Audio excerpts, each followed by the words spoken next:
Setelah kecelakaan mobil lupa ingatan. Setiap hari ada sekelompok gadis datang mengatakan bahwa mereka pacarku. Kakak, sepupu, ayah, kakak. Bidadari sekolah cantik Lycia dengan tatapan penuh kasih. Aku adalah cinta pertamamu. Kau tidak ingat aku? CEO dominan dengan aura 2 meter 8, Liu Ruyan berkata dingin. Kau adalah pacarku. Dia cuma mantan pacarmu. Dokter lembut seperti air, Xiao Yurong. Dengan lembut menggenggam tanganku. Kita adalah teman baik yang tidur dalam satu ranjang lo. Bintang besar yang manis dan imut, Sen Youchu mendekat ke telingaku berbisik. Kakak, aku ingin punya anak. Terlentang di ranjang rumah sakit. Mendengar satu persatu pernyataan yang tidak masuk akal. Aku merasa dunia ini seperti permainan werewolf yang sangat besar. Mereka mengatakan siapa yang benar. Siapa yang palsu. Aku tidak bisa membedakannya. Saat itu seorang dokter dengan membawa hasil pemeriksaan menatapku dan bertanya. Di malam hari saat susah tidur, Anda akan berfantasi seksual dengan pilihan yang mana berikut ini. Laki-laki berwajah bulat dengan janggut lebat dan kaos kaki putih. Komodo raksasa. Knalpot Volkswagen Sagitar 1.5T hitam. Lukisan polisi kucing hitam di dinding pendek pintu belakang taman kanak-kanak. Aku bingung melihat pertanyaan di papan tulis. Diam-diam mengamati ruangan praktek ini. Apa nih ini rumah sakit yang serius? Dokter, maaf. Saya tidak bisa memilih. Selamat. Amnesia tidak mengubah orientasi seksualmu. Masalahmu ada kaitannya dengan orientasi seksual? Apa orientasi seksual knalpot mobil hitam? Aku menatap dengan ekspresi bingung pada sosok di depan. Wajah bulat dengan jambang. Dokter yang warnanya kaos kakinya tidak kelihatan. Dokter juga terlihat pasrah. Dia menyimpan papan tulis dan berkata, ngomong saja. Pokoknya ini tes kecil terakhir. Kamu bisa menghubungi keluarga untuk pulang. Bisa keluar rumah sakit. Aku terdiam tanpa suara. Ini hari ke-10 aku di rumah sakit. Selain luka luar dan gegar otak, aku mendapat satu masalah tambahan.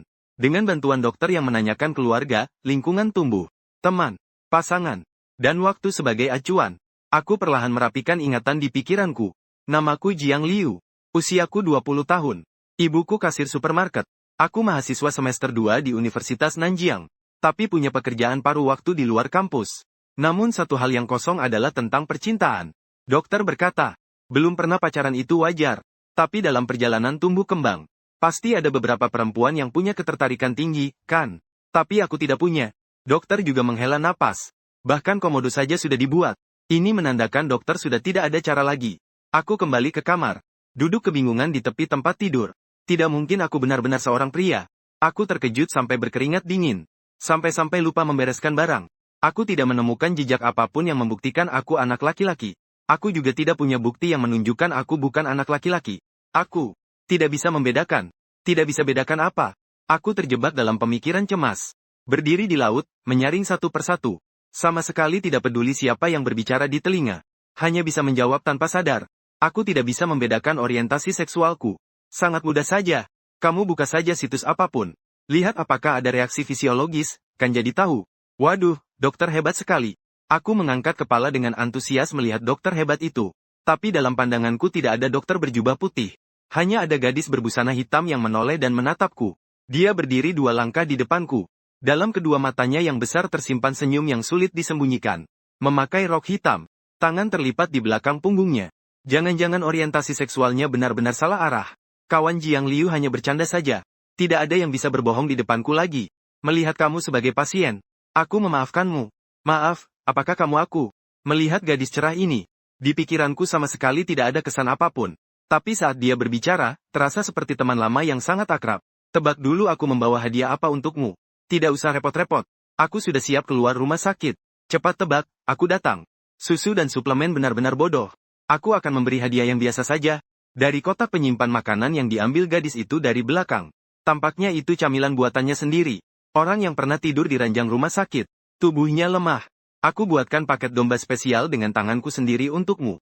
Daging kambing dan daun bawang dimasak dengan ginjal. Ingat untuk makan habis dan menyimpan energi positif. Jangan diam-diam melihat situs kecil. Mau lihat apa yang kamu katakan? Aku tidak bisa menghubungkan wajah cantik dan murni gadis itu. Dengan kata-kata yang keluar dari mulutnya. Wanita ini terlalu abstrak. Terima kasih. Tapi aku tidak mengenalimu siapa. Permisi, makhluk nekat. Cepat turun dari tubuh Jiang Liu. Sejak kapan Jiang Liu yang asli bahkan tidak sempat mengejar pakaian Lycia? Maaf. Aku benar-benar kehilangan ingatan. Kamu bisa lihat catatan medisnya. Haha, cuma bercanda. Aku tahu kamu kehilangan ingatan.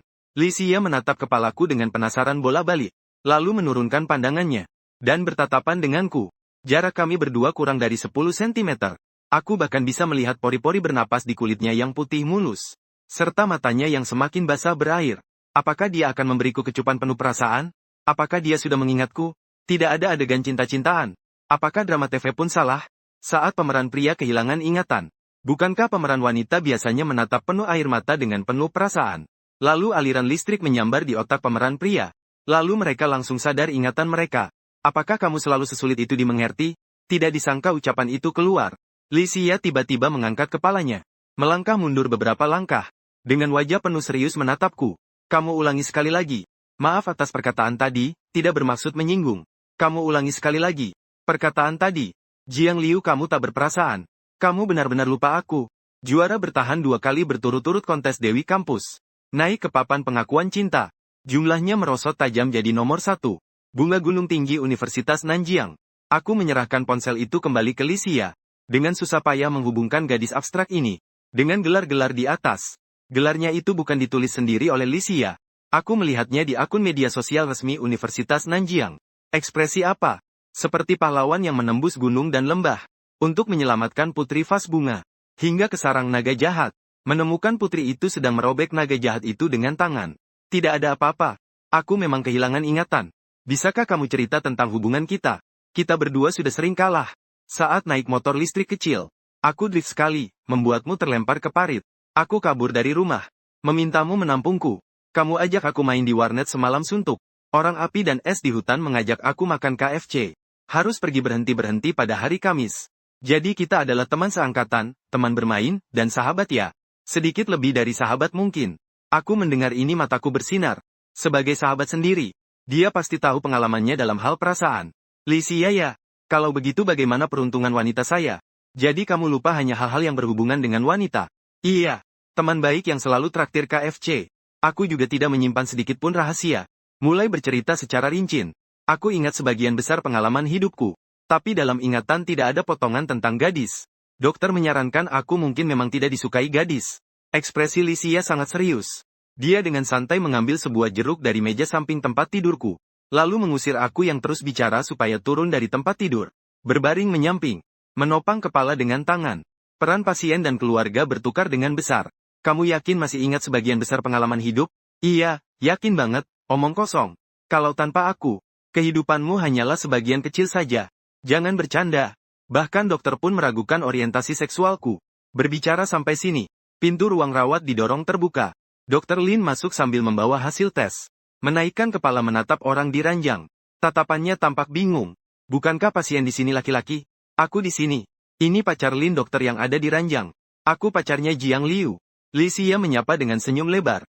Bahkan dengan sopan berdiri dan membungkuk. Dokter Lin terpaku di tempat menggaruk kepala. Agak terkejut. Bukankah kamu yang menyembunyikannya dariku?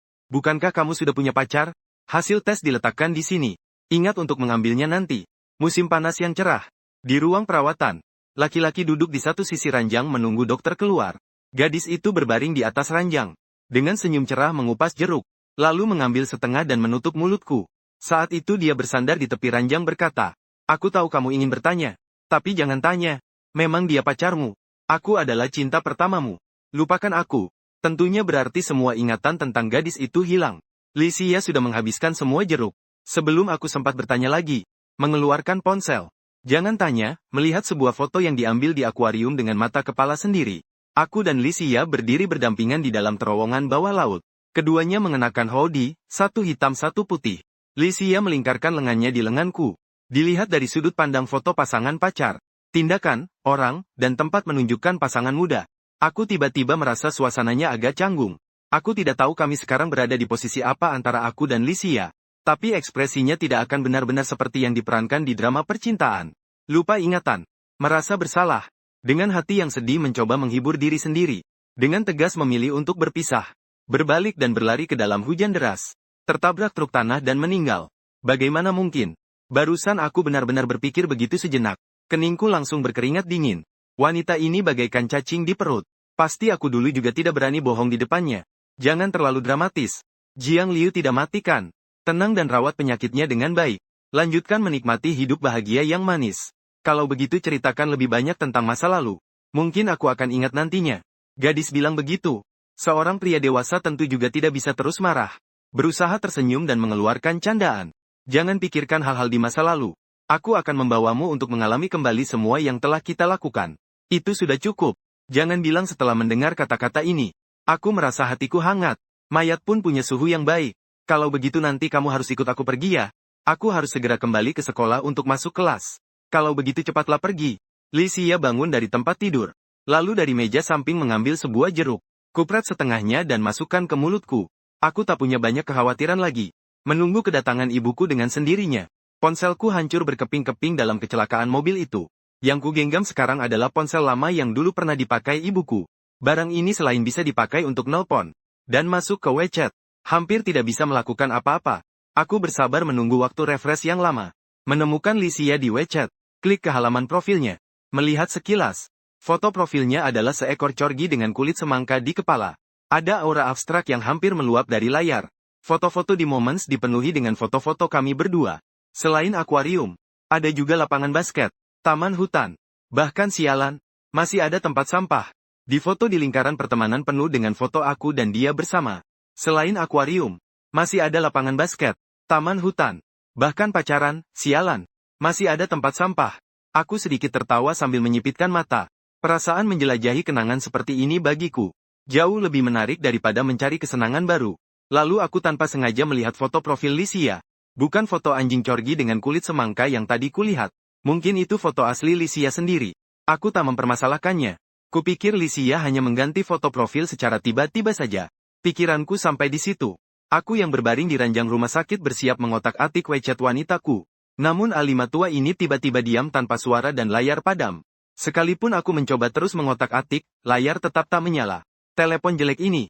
Jangan otak-atik lagi. Aku sudah belikan yang baru untukmu. Aku tiba-tiba mengangkat kepala dan melihat wanita yang baru saja mendekat.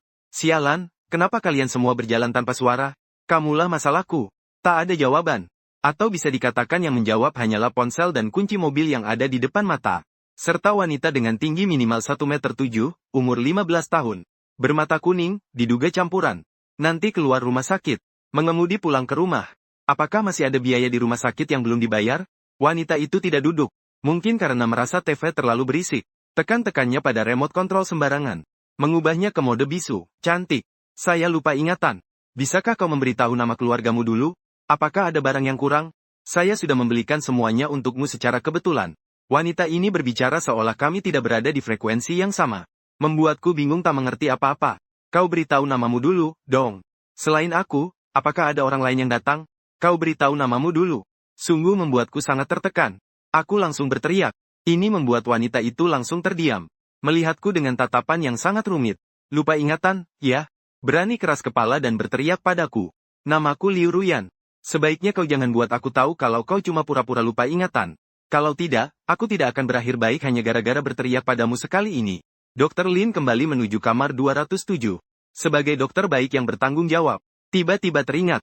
Barusan lupa mengingatkan keluarga pasien. Untuk lebih sering mengajak pasien ke tempat yang sudah familiar. Lalu dia melihat dari jauh. Di depan pintu kamar 207 berdiri dua sosok gelap di malam hari. Kalian adalah sopir keluarga pasien, kan? Dr. Lin agak bingung. Keluarga pasien sangat umum ditemui. Sopir keluarga pasien juga pernah dia lihat. Tapi sopir keluarga pasien memang jarang ditemui. Dia pikir pacar anak itu pasti berasal dari keluarga kaya. Dr. Lin mengetuk pintu. Lalu mendorong pintu dan masuk. Sekilas dia melihat dua orang di dalam ruangan. Kemudian membuka surat wasiat yang baru saja ditulisnya. Mulai bicara. Keluarga pasien harus ingat untuk sering mengajaknya bicara. Berusaha untuk membawanya ke tempat yang familiar. Seperti restoran tempat sering kencan sebelumnya. Aroma yang familiar. Memiliki efek mengaktifkan ingatan yang luar biasa. Singkatnya, kehadiran itu sangat penting. Jika dokter tidak punya waktu menemani, masih ada metode pengobatan lain. Misalnya mengonsumsi obat yang efektif. Atau tempat pengobatan yang kamu rekomendasikan. Bisa di dalam maupun luar negeri. Dr. Lin kaget mendengar kata-kata ini. Lalu dia mengangkat kepala dan melihat. Kenapa ganti orang? Bukankah itu seorang mahasiswi? Usia wanita ini jelas lebih tua sedikit. Dr. Lin yang cerdas berpikir sejenak.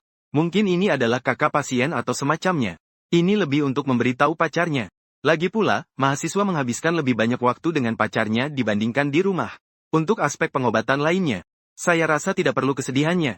Saya rasa lebih banyak berasal dari faktor psikologis. Dokter, saya adalah pacarnya. Dokter Lin menatap wajah yang jelas berbeda di hadapannya. Kemudian mengalihkan pandangan ke wajahku. Pikiran cerdasnya terus berputar. Dalam sekejap sadar akan sesuatu. Anak muda, buatlah diri kamu disenangi oleh gadis. Jangan sampai disenangi oleh dua gadis. Hai. Pokoknya menemani lebih banyak tidak ada salahnya. Dokter Lin berbalik dan pergi. Dia bersumpah ini adalah terakhir kalinya dia pergi. Setelah Dokter Lin pergi, pemandangan selalu sangat indah. Liu Ruyan yang memakai makeup tipis. Mengangkat matanya yang memikat. Kaki panjang macam model super berdiri di tepi ranjang. Mata biru muda berbayang ganda oleh pantulan sinar matahari. Memeluk tangan sambil menatapku. Dokter tadi bilang pacarnya orang lain ya? Berhenti tanya, aku tebak duluan siapa kamu sebenarnya. Biarkan aku tebak ada aroma bunga gardenia di tempat tidur. Mungkin murid perempuan kecilmu memanggilmu apa ya? Benar-benar seperti anjing liar semua ya? Setelah mendengar cerita tentang kehilangan ingatan, mencium baunya lalu berlari ke sini. Aku menyerah untuk bertanya dengan ramah. Wanita ini sama sekali tidak menjawab. Kata-kataku, lebih baik langsung dan bersih saja. Kenapa kamu kok jadi pacarku? Aku bilang ya berarti ya, apa perlu bukti dan orang yang amnesia? Bercanda. Sama sekali tidak lucu. Aku anggap kamu cuma teman lama yang bercanda saja. Tapi ini sama sekali tidak lucu. Liu Ruyan menatap wajahku dengan serius. Membungkuk ke depan. Tidak ada waktu untuk bicara tentang hal ini. Kuberi ini padamu. Kunci mobil nanti setelah mengantar ibumu pulang. Langsung saja ke tempatku. Jangan lagi coba-coba menyembunyikan fitur pelacak di ponsel baru. Aku juga sudah menyalakan pelacak mobil. Kalau bukan karena kamu diam-diam kabur naik sepeda listrik bersama dari rumahku, kamu tidak akan kecelakaan dan kehilangan ingatan. Kalimat ini menyimpan banyak informasi. Aku lama berpikir baru bisa menangkap intinya.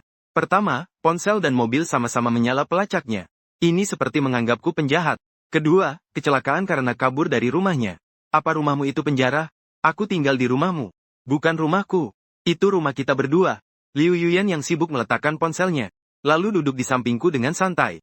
Pupil biru muda perlahan mendekat. Masih ragu apakah aku pacarmu? Aku tidak ragu.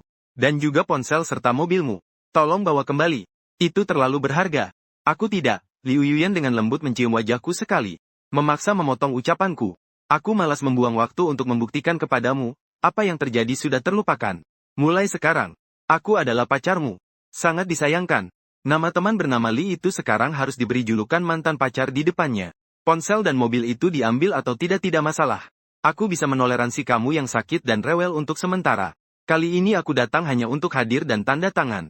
Agar menghindari anjing liar berebut makanan. Jangan buat aku menunggu terlalu lama.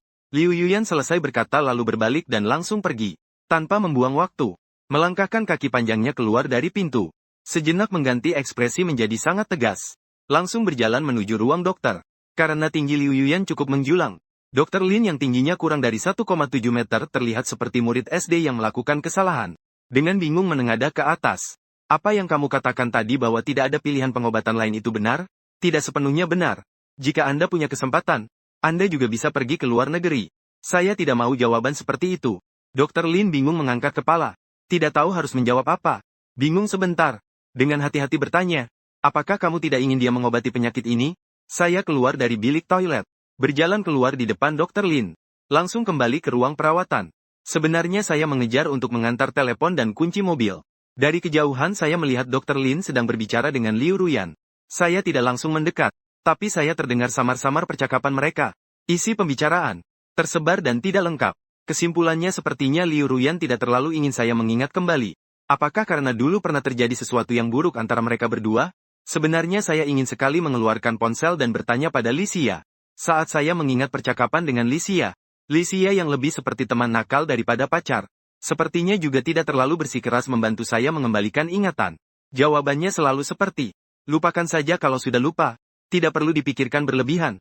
Saya bukan orang yang mudah curiga. Tapi ketika dua pacar muncul bersamaan, sulit untuk tidak memikirkan lebih dalam. Kamu pergi kemana? Sungai mengalir, aku menengadah melihat. Melihat seorang wanita asing yang bersandar miring di kusen pintu di depanku. Hatiku terkejut tiba-tiba. Datang lagi satu orang. Kau juga pacarku. Ngomong apa sembarangan di depan banyak orang. Aku adalah gurumu di psikologi. Aduh, maaf ya, guru. Otakku ini sakit. Sejenak tidak bisa berpikir jernih. Aku menunjukkan senyum canggung. Sambil menggaruk kepala dengan tepat waktu. Berpura-pura bodoh. Namaku Xiao Yurong. Menurut ibumu, kau kehilangan ingatan. Jika kau butuh, aku juga bisa menceritakan masa lalumu. Xiao Yurong berbicara pelan-pelan. Terlihat dia sifatnya lembut dan sabar. Xiao Yurong berjalan di depan, memegang sebuah buku dan menyerahkannya padaku. Kupikir buku yang diberikan guru psikologi. Mungkin seputar pemecahan masalah psikologis. Semacam 100 pertanyaan dan jawaban. Atau kumpulan esai yang membuat rileks perasaan. Tapi yang dia berikan adalah novel Doupo Changqiong. Setelah kehilangan ingatan, usahakan jangan banyak berpikir. Jenis laki-laki seperti ini suka menonton dengan puas. Pas untuk mengusir kebosanan. Bahkan tidak perlu mikir. Xiao Yurong tersenyum manis. Terus membicarakan. Berpikir lebih dalam dan naik level. Lupa tapi akan tetap berpikir tanpa sadar. Jadi saya sengaja datang untuk menghilangkan kekhawatiran dan kebingunganmu. Saya malah merasa biasa saja. Lupa ya sudah lupa. Bisa jadi itu hal yang baik. Kalau dibalas dengan kata-kata seperti ini. Saya sampai harus bicara tentang kapalan di tangan. Tatapan matamu yang melihat ke kanan membocorkan hatimu. Pasti rasa yang dibawa oleh amnesia itu sangat tidak enak ya. Suara Xiao Yurong sangat lembut. Tanpa sebab membuatku teringat suara sinar matahari mengenai salju. Sekalian aku memperhatikan penampilannya. Kalau ingin keren dengan senyum seorang kecantikan klasik. Bahkan ada rambut yang berjatuhan. Apa itu wajah yang dihiasi bedak dan riasan? Membuatku entah mengapa teringat sebuah kata. Tubuh suci yang ditakdirkan untuk orang yang sudah meninggal. Xiao Yurong sangat tenang menerima tatapanku.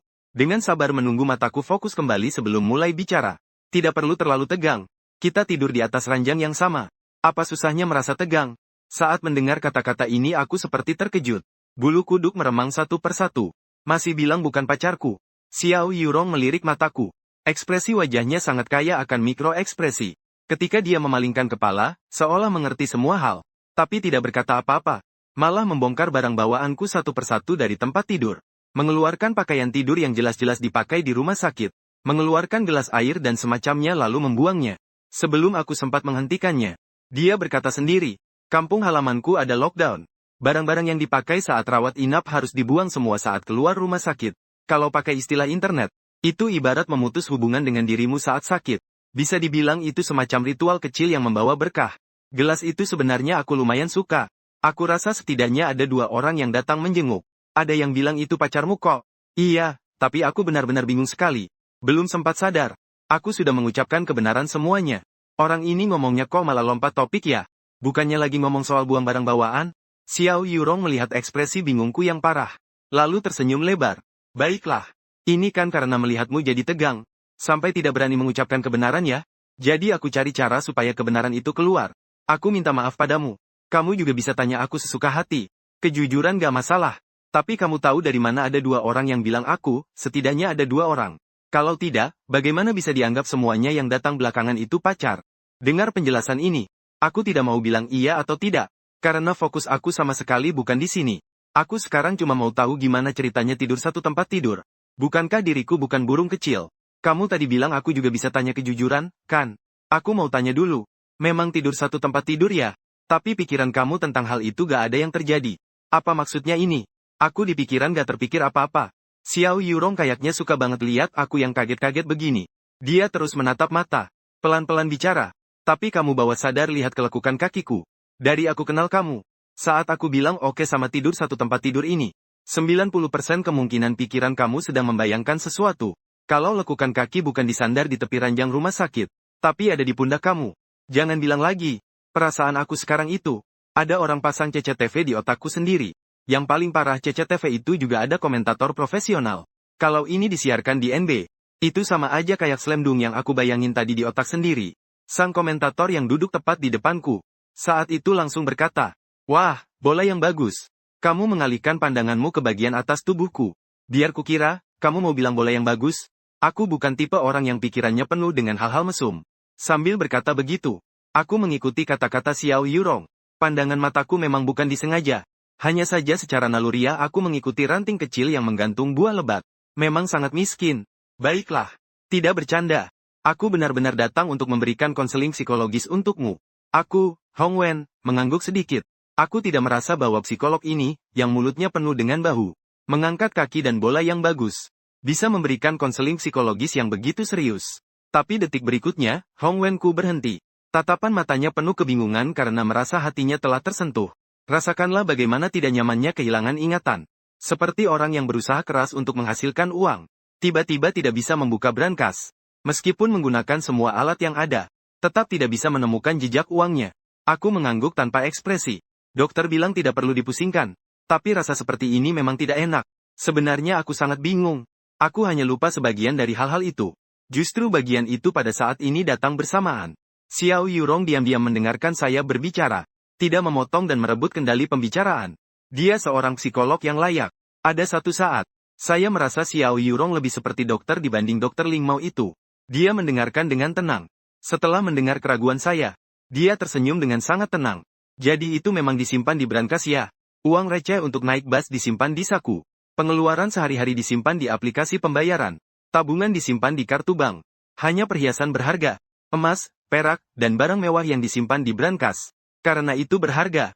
Jadi apakah rasa sakit itu juga berharga? Meskipun perasaan yang dibawa oleh Li Xia dan Liu Ruyan sangat berbeda. Saya merasa waktu saya habiskan bersama mereka dulu. Pasti adalah pengalaman yang luar biasa. Pengalaman luar biasa, bukankah itu sesuatu yang berharga? Lupa selektif adalah mekanisme perlindungan tubuhmu yang bekerja. Karena itu perlindungan. Berarti kenangan itu sudah mencapai batas luka untukmu. Jadi mungkin melupakan adalah hal yang baik. Kata Tian Henhai, langit benci laut, itu tersambung. Kadang cuaca cerah sama dengan lautan kebencian. Orang yang penuh cinta pasti penuh curiga. Curiga membawa kebencian. Dan berharga adalah kata sifat yang dibandingkan dengan biasa. Hanya karena sesuatu itu berharga, belum tentu itu indah. Saya kira saya mengerti. Karena ada teori tentang amnesia selektif. Dr. Lin juga pernah membahasnya. Tapi ketika menghadapi wajah Dr. Lin itu, saya agak sulit untuk mendengarnya. Kenapa tidak ganti dengan Xiao Yurong yang mengajar saja? Lebih enak didengar. Sejujurnya, ketika saya mendengar kata-kata seperti itu, hati saya jadi jauh lebih nyaman. Tapi setelah itu saya langsung punya pertanyaan baru. Menurut logika kamu, apakah antara kita juga ada cinta dan benci yang mendalam? Xiao Yurong jelas terlihat terpana sebentar. Ekspresi tenangnya berubah sebentar, lalu hilang. Secara naluriah ingin menyentuh hidungnya. Tapi harus menghentikan gerakan itu dengan paksa. Setiap orang punya pemahaman yang berbeda tentang kesedihan dan kebencian. Guru, saya rasa saya bukan orang yang sangat jahat, kan? Perkara dulu tidak penting. Pokoknya kamu harus lebih melonggarkan pikiranmu. Jangan terlalu memusingkan hal itu. Kata-kata macam ini lagi. Saya seolah mendengar kata kunci itu. Lalu langsung sadar. Kenapa rasanya ekspresi guru agak tidak natural ya? Apakah antara kita benar-benar tidak ada kisah cinta dan benci yang mendalam? Cerita kita sangat sederhana. Hanya seorang pemuda yang sangat tertekan. Sering datang ke ruang konsultasi psikolog saya. Setelah hubungan menjadi akrab. Akhirnya suatu malam saat mabuk kita tidur di ranjang yang sama. Tapi minumnya terlalu banyak. Sehingga saat harus melepas kendali, tidak terjadi apa-apa. Xiao Yurong dan saya berjalan berdampingan di halaman rumah sakit. Mendengar itu, saya langsung merasa tidak ada banyak yang bisa saya katakan. Karena Xiao Yurong sangat terbuka. Tampaknya juga tidak berbohong. Santai dan percaya diri. Ahli kehidupan sekaligus pemain bagus. Itulah kesan terbesar saya tentang Xiao Yurong. Mobil saya ada di sana. Letakkan barang bawaan di atas saja. Saya baru saja meminjam ponsel Xiao Yurong untuk telepon dengan ibu saya. Ibu saya tidak bisa mendapat izin cuti. Sehingga saya harus pulang sendiri. Saya pulang sendiri tidak masalah. Bukannya kurang tangan atau kaki. Hanya saja nada permintaan maaf di ujung telepon ibu saya. Membuat hati saya sedikit tidak enak. Sedangkan Xiao Yurong yang mengendarai mobil. Dengan sukarela mengambil tugas mengantar saya pulang. Mobil Xiao Yurong adalah BMW seri 3. Sangat sesuai dengan citra pribadinya. Setelah naik ke mobil, saya bahkan belum sempat menyebutkan alamat rumah. Sudah saya dengar Xiao Yurong mengatur navigasi. Kita kan sudah teman lama. Tentu ingat alamat rumah keluargamu. Aku rasa kata-kata ini tidak salah. Bersandar di sandaran kursi penumpang depan sambil melamun. Lalu duduk dengan gelisah sambil berkata, dulu aku orang yang mudah tergoda, ya? Sejujurnya itu sulit untuk dijelaskan. Kamu pasti masih ingat pekerjaanmu, kan? Aku berpikir tentang sifat pekerjaanku yang memang sulit dijelaskan. Mudah tergoda atau tidak? Kamu pernah bilang tentang masalah emosionalmu. Misalnya kamu sering memiliki fantasi aneh tentang pria dan wanita. Aku tanya apakah kamu punya fetish yang tidak umum. Seperti suka disakiti atau punya keinginan mengendalikan yang kuat. Kalau begitu, aku sebenarnya punya fantasi apa? Apakah kamu berfantasi tentang dicintai seseorang? Sial, aku bahkan bisa mengucapkan kata-kata selebay ini. Xiao Yulong memegang setir dengan satu tangan. Mendengar ini dia membalikkan matanya ke atas. Ada yang lebih lebay lagi tidak? Aku tanya kenapa ini bisa disebut fantasi. Kamu bilang selalu merasa cara orang mencintaimu itu salah. Sudahlah. Tidak sanggup mendengarnya. Aku menutupi telingaku. Dengan ekspresi tidak mau dengar seperti itik menolak ajaran Buddha. Namun detik berikutnya Xiao Yurong mengucapkan kata-kata yang sungguh mengejutkan. Jiang Liu. Kamu tahu kapan kamu mengatakan kalimat ini? Pasti saat mabuk. Atau mungkin tengah malam saat memakai Netis Cloud. Bukan di tanggal 10 September. Hari sebelum kamu mengalami kecelakaan. Lalu apa? Apa yang terjadi hari itu? Hari itu kamu mengungkapkan perasaan pada seorang gadis. Dan akhirnya berhasil. Aku menatap lebar ke arah Xiao Yunlong. Seluruh pikiranku penuh dengan, sialan. Aku amnesia. Sehari sebelum itu mengungkapkan perasaan. Tiba-tiba lupa setelah baru saja berhasil. Apakah Tuhan mau membuka mata dan melihat bagaimana kau memperlakukanku? Dengan siapa aku mengungkapkan perasaan? Ini sangat penting. Aku memalingkan kepala menatap Xiao Yurong. Aku merasa seolah-olah sudah sangat dekat dengan jawabannya. Xiao Yurong hanya menyibakkan rambutnya. Serius menghidupkan mobil. Jawaban santai tapi jelas. Apakah kau punya ide kira-kira siapa? Pasti salah satu dari mereka berdua. Aku secara naluriah berkata. Kenapa bukan aku? Lagi pula saat aku bilang itu kita sedang mabuk. Berbaring di tempat tidur yang sama. Aku menatap Xiao Yurong. Tapi dia tak menatapku. Aku tak bisa membaca ekspresi dari profil wajahnya yang bertindik air mata ini. Hanya bisa dari tatapannya yang samar. Kabur terlihat kode QR tempat parkir bayar sampai bayangan. Sampai berhenti di lampu merah. Xiao Yurong baru tersenyum lalu menoleh menjelaskan. Bercandakah? Mana mungkin aku sepanjang jalan hanya ngobrol nggak jelas. Sampai mobil tiba di depan rumah. Aku tetap tidak tahu sebenarnya aku menyatakan perasaan pada siapa. Aku turun dan mengambil koper. Melambaikan tangan ke Xiao Yurong. Hati-hati berkendaranya di jalan pulang ya. Xiao Yurong tidak langsung menyalakan mobil. Melainkan memandang sosokku yang berjalan pelan. Masuk ke kompleks perumahan. Dengan mata seperti ember. Tidak tahu sedang memikirkan apa. Pelan berkata pada punggungku. Jiang Liu malam itu kau benar-benar berhasil menyatakan perasaan. Kau menyimpan banyak uang di ruang praktekku. Ingat bila ada masalah, cari aku untuk ngobrol. Pasti harus berusaha mencari kembali pacarmu ya. Kau sangat menyayanginya. Setelah melakukan semuanya. Dia menarik napas dalam-dalam. Pelan menutup jendela mobil. Mengganti lagu jazz yang tadi kita dengarkan bersama. Diganti menjadi Love Me Like You Do. Lagu tema film klasik 50 Shades of Grey. Di ruang sempit itu. Dia menutup mata. Mulai mengingat hari itu. Tangan perlahan meraba ke arah lengan. Kulit yang lembut dan segar. Sedikit menyentuh sudah terasa seperti tertusuk. Di sana ada memar. Sekitar 15 menit berlalu. Mata Xiao Yurong menjadi basah.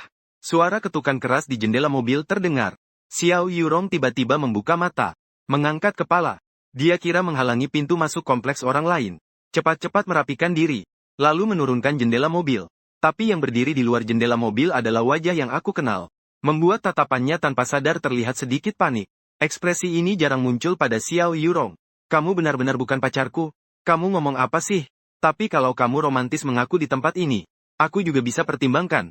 Aku nggak main-main soal romantis. Aku nggak suka yang romantis-romantis. Kalimat klasik dari 50 Shades of Grey. Aku menyipitkan mata. Melihat ke dalam lewat jendela mobil. Lagu ini aku pernah dengar, nadanya cukup bagus. Tapi 50 Shades of Grey. Film ini bukan untuk semua usia. Aku yakin ini menjadi pencerahan bagi para penggemar Nietzsche. Guru film. Kamu tidak punya fetish khusus, kan? Aku tidak tahu sih. Iya. Kalau tidak, malam ini coba ke ruang praktik saja. Xiao Yurong. Wanita ini bisa menerima semua omongan. Aku benar-benar tidak bisa mengalahkannya. Langsung bilang hal penting saja. HP-mu rusak. Pinjam HP-mu ya. Buat telepon ke ibu aku. Aku tidak bawa kunci. Kalimat masih belum selesai. Aku langsung mengambil HP yang ada di dashboard mobil milik Xiao Yurong.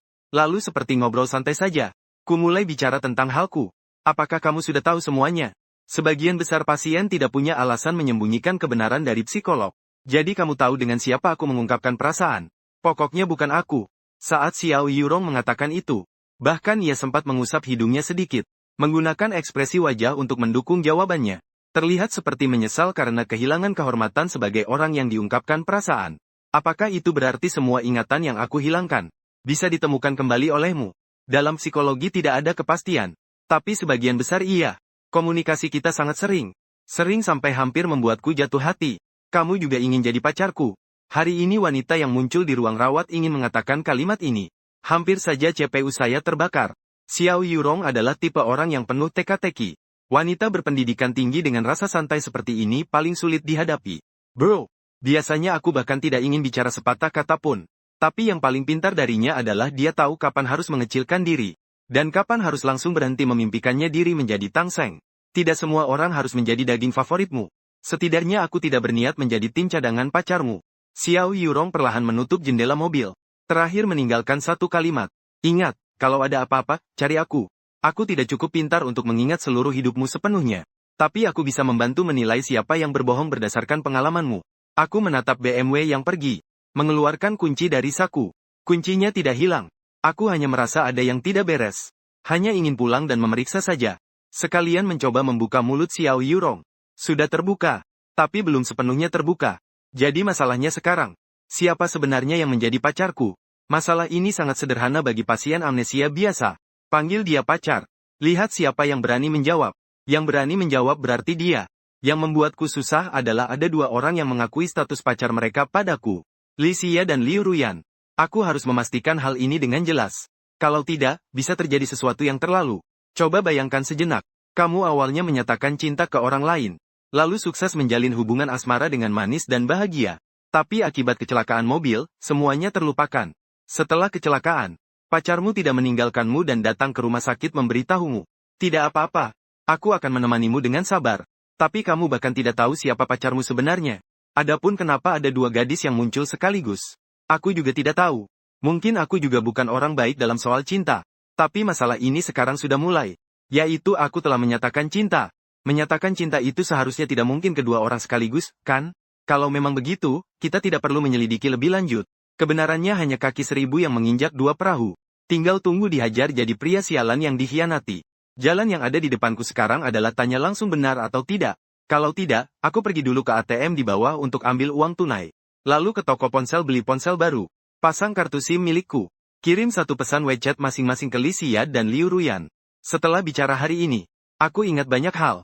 Besok jam 5 sore aku traktir kamu makan. Keluar dan bicara. Besok malam jam 9. Kamu cari tempat. Aku akan beri kamu kunci mobil dan ponsel untuk dibawa pulang. Baru saja teringat banyak hal. Sekalian cari kamu untuk ngobrol. Meskipun permainan werewolf versi cinta ini pemainnya sedikit. Tapi dari dua orang ini pasti salah satu berbohong. Yaitu satu adalah serigala. Satu lagi warga biasa. Untuk menghindari lawan yang memanfaatkan keterpurukan. Sembarangan membuat cerita bohong. Aku dulu membebani diri dengan bab. Apakah benar teringat atau tidak? Orang lain kan tidak tahu. Jadi yang berbohong. Pasti akan memanfaatkan waktu ini untuk merangkai kebohongan yang dianggap sempurna. Kebohongan butuh kebohongan lain untuk menutupi. Lama-lama pasti akan terlihat celahnya. Untuk mencegah kebohongan lawan jadi terlalu sempurna. Aku juga membuat jaminan untuk diri sendiri. Besok malam ada waktu. Pesan WeChat ini kukirim ke Xiao Yurong. Untuk wanita klasik berilmu dan berbudaya ini, aku masih cukup percaya. Dia berkata benar. Aku sendiri juga bukan setan pesona bawaan lahir. Mana ada wanita yang harus memilihmu. Meskipun aku merasa dia pasti menyembunyikan sesuatu. Tapi bantu membedakannya selalu tidak masalah. Permainan werewolf ini jadi lebih lengkap. Xiao Yurong ini langsung berubah jadi peramal. 3 orang berturut-turut sudah membalas WeChat. Li Xia, halo. Kamu datang ke pintu kelas di tempat paling mencolok untuk menjemputku. Tepat jam 5, ya. Kalau terlambat, ada kejutan besar. Ada asap atau tidak. Setelah aku selesai sibuk, aku akan menjemputmu. Xiao Yunrong. Ini juga bisa dihitung sebagai konsultasi psikologi. Aku akan menghitung waktunya dan biaya. Aku menggelengkan kepala. Siap-siap pulang. Kamu cepat pergi lihat dulu. Ayahmu lagi bikin keributan di toko tempat ibumu bekerja. Jiang Xinian. Keluargaku sangat hancur. Orang tua bercerai saat aku berumur 7 atau 8 tahun. Kenangan itu sudah lama sampai aku bahkan jika tidak lupa. Hanya bisa mengingat potongan-potongan saja. Tapi kehancuran dan kurang cinta itu dua hal yang berbeda. Aku sendiri merasa meskipun hidup sulit, tapi setidaknya tenang. Kecuali orang ini yang secara hubungan darah seharusnya panggil bapak yang muncul. Saat dia muncul, Jiang Qingnian, kamu mau buat masalah dengan pekerjaanku lagi? Apa kamu baik-baik saja? Ibuku Ji Chunhua berdiri di depan pintu supermarket. Matanya berlinang air mata sambil berteriak. Katanya berteriak, tapi suaranya tidak terlalu keras. Ji Chunhua pernah menjadi guru taman kanak-kanak. Jadi saat berbicara selalu dengan suara lembut dan sopan. Aku memang datang untuk membujukmu pindah. Jangan tinggal di rumah lagi. Kalau aku tidak tinggal di rumah, di mana aku harus tinggal? Tinggalkan satu rumah untuk keluarga. Kamu juga mau dipertaruhkan. Aku akan membayar untuk membeli rumah itu. Paling sedikit bisa disimpan. Tapi uangnya harus dicicil nanti. Jiang Xinian adalah pria tinggi dan kurus. Waktu telah meninggalkan banyak bekas di wajahku. Garis-garis kerut yang dalam dan bekas terbakar sinar matahari dari mengenakan sandal sepanjang tahun. Masih bisa terlihat bahwa aku dulu juga pria tampan saat muda. Penampilanku yang tampan sekarang sangat terkait dengan gen ayahku. Orang-orang yang menonton mulai mengerti apa sebenarnya yang terjadi. Supermarket Ginza ini dekat dengan kompleks Jiangwan tempat keluargaku tinggal. Banyak tetangga lama juga ada di sini. Jiang Xinian, binatang gila yang sudah berjudi bertahun-tahun, masih menghisap darah istri dan anaknya. Membuat Chunhua jadi menderita. Itu masih yang ringan. Dulu Jiang Xinian tidak punya uang. Dia pulang ke rumah dan mengacaukan Chunhua. Mana ada uang untukku? Di zaman ini masih ada orang seperti itu. Jiang Xinian sudah lama tidak peduli dengan omongan orang. Tapi Ji Chunhua tidak mau. Dia menjaga harga diri. Apalagi ini tempat dia bekerja.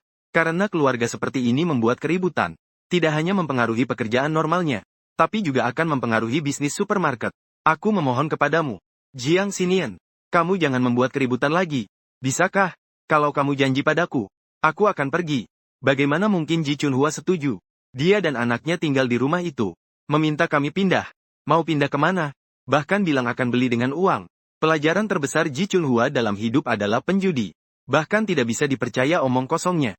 Dia tidak punya cara. Di antara kerumunan ada banyak yang mendukung. Tapi menghadapi preman busuk seperti ini, tidak ada cara sama sekali. Kamu memaki aku sekali saja. Seperti digaruk-garuk. Melihat ini semua orang jadi. Kalau ada seseorang keluar dan memukulku akan lebih baik. Ada pria yang tidak terima ingin maju menghentikan. Tapi ditarik turun oleh warga yang tahu keadaannya. Tapi tidak berani mendekatiku. Ini benar-benar preman tua. Kamu sentuh aku sekali. Aku bisa menipu kamu sampai mati. Setiap hari ke rumahmu buat ribut dan berguling-guling. Begitu kata-katanya baru keluar. Sebuah sepatu terbang keluar dari kerumunan. Langsung menuju ke Jiang Xinian. Terbang ke kepala. Kebajingan mana yang berani pukul aku? Jangan sembunyi dariku. Jiang Xinian segera menoleh ke arah kerumunan. Langsung menunjukkan wajah penuh kemarahan. Sayangnya yang memukul juga tak berniat menghindar. Serangan sepatu terbang jarak jauh hanya hidangan pembuka. Aku tiba-tiba berlari keluar dari kerumunan. Tendang langsung ke ayah penjudi itu, tendangan pemuda tentu tidak ringan. Lendungan ini adalah tendangan penuh bakti, keras nggak sih? Aku pukul kamu, ya kan? Aku kasih tahu kamu. Aku punya 6 penyakit kronis di tubuh. Sarafku juga terluka. Tekanan darah tinggi. Silakan coba tipu aku sampai mati. Keluarga Lao Jiang bisa saja punah dari aku saja. Awalnya Jiang Xinian tidak tahu tendangan itu dari putranya. Mendengar kata-kata itu, dia tiba-tiba mengangkat kepala. Mata penuh kebahagiaan. Putra itu kamu ya? Kenapa baru ketemu langsung kasih hadiah tendangan sebesar itu? Aku kasih kamu 2 tendangan lagi. Aku bilang dengan mulut, tapi badan tak bergerak. Aku bertaruh, hantu. Ayah tak punya beban pikiran. Berhenti karena mengangkat kepala dan melihat ibu yang matanya basah. Kalau terus ribut, aku bisa lega. Jiang Xinian bisa kena luka seluruh tubuh. Orang-orang yang menonton bisa melihat kebahagiaan ayah dan anak. Korban hanya ibu. Yang ia dapatkan hanya kesedihan. Aku melambaikan tangan ke ibu. Menarik kerat Jiang Xinian dan berjalan keluar. Hari ini aku harus menyelesaikan masalah ini. Nak, jangan tarik terlalu kencang. Ayah cuma punya sedikit baju rapi. Jangan mengeluh miskin di sini. Ayah dan anak berjalan satu depan satu belakang ke gang kecil. Ini adalah jalur darurat pemadam kebakaran dengan pintu terkunci rapat. Biasanya hanya anak-anak di kompleks bermain di tumpukan pasir ini. Terlihat tak ada citra apa-apa. Ayah duduk tergeletak di tanah. Sambil terus menggosok tangan. Aku menyipitkan mata dan berkata, ayo ceritakan. Kali ini masalah apa lagi? Minta uang, nak mau merokok?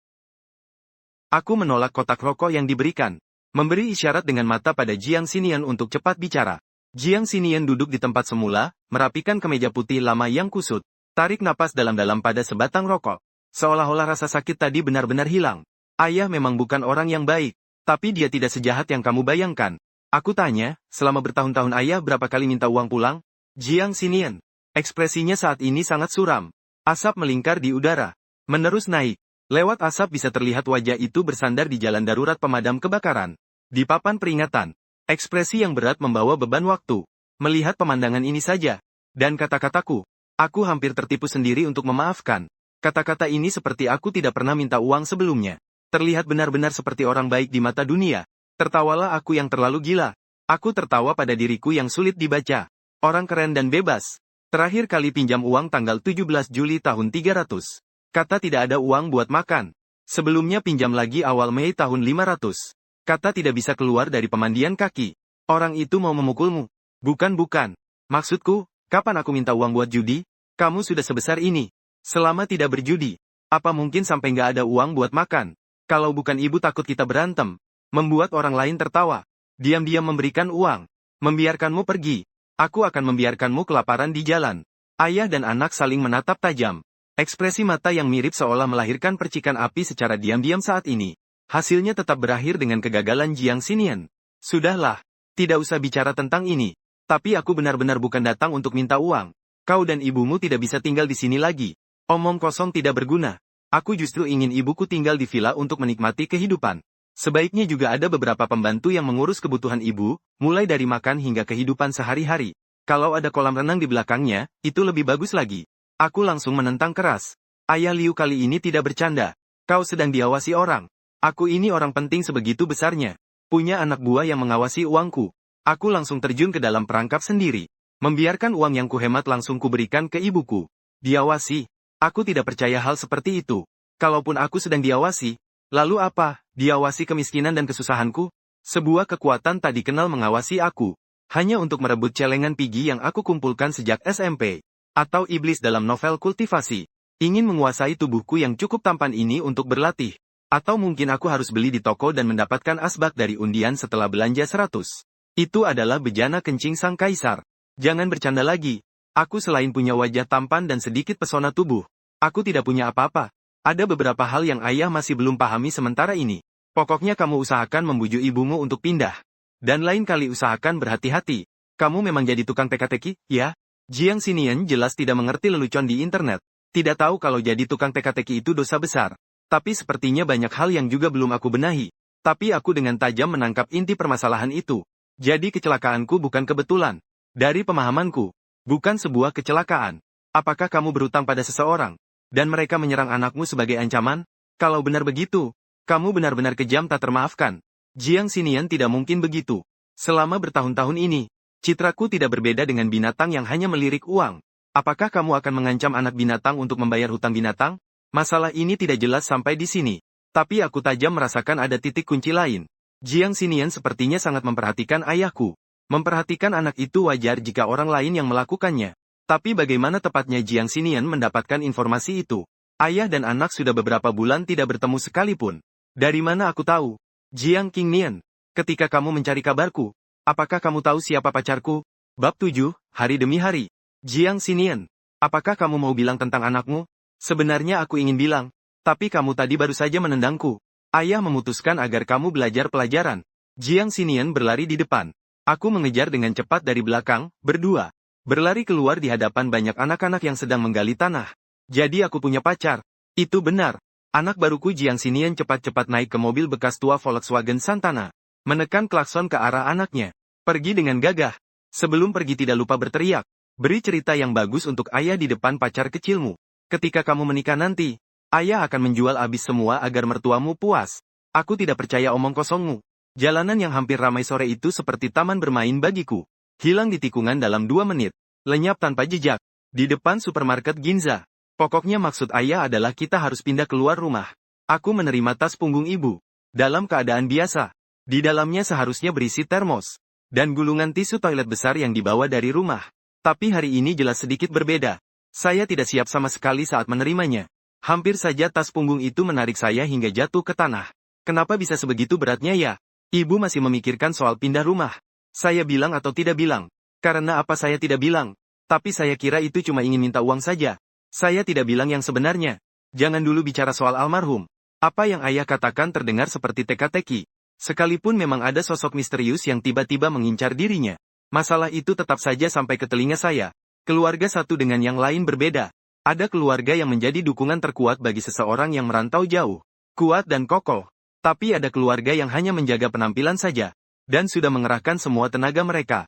Sekadar angin sepoi-sepoi saja bisa membuatnya tumbang dengan mudah. Ji Chunhua tidak terlalu memikirkan hal ini.